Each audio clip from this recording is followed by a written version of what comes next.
Hi everyone, Mohamed Sohail here. Today Luis and I are going to introduce you to Chaintool set of libraries that you can use for Ethereum development. So Chaintool was written as an agnostic approach to interface blockchain RPCs, and so far we have an Ethereum implementation ready. Aside from that, Chaintool also comes with non-blockchain related supporting libraries that could be useful. Chaintool was born out of necessity. At Grassroots Economics, we run a custodial system on top of Celery, and we faced a lot of concurrency-related issues. We also prefer working with raw transactional data.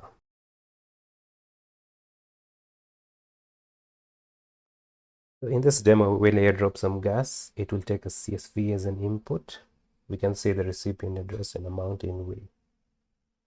Then inside the TMUX session, we will first start the syncer daemon, which will sync mined blocks and update the status of each transaction that we dispatched.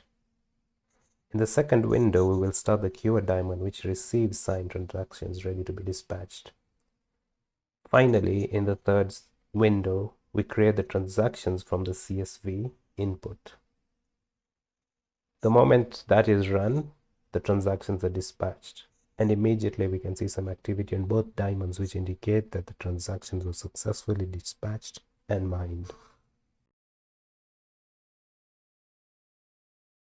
Chaintool provides CLI tools for many common operations. Here, creation of a key file for development, and here, performing a gas token transfer and checking your gas token balance. An ERC20 add-on module provides tools for displaying token info as well as performing transfers and balance queries. In this example, we also invoke token minting on a previously published contract using the encode tool and the raw transaction dispatcher. This example shows how to publish a contract using the gas token transaction and the encode tools. Note how we can join together input data from multiple sources, in this case token bytecode and constructor arguments, and also note how easily commands can be piped together.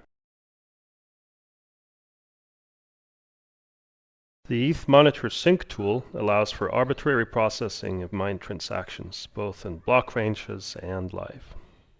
You can add any number of modules for processing and output formatting directly on the command line. In this demonstration, we add visual cues for contract creation and some special formatting for ERC20 transfers. It already has a wide array of options, among which local RPC caching and include-exclude filtering on addresses and input data. Thanks for watching this lightning talk.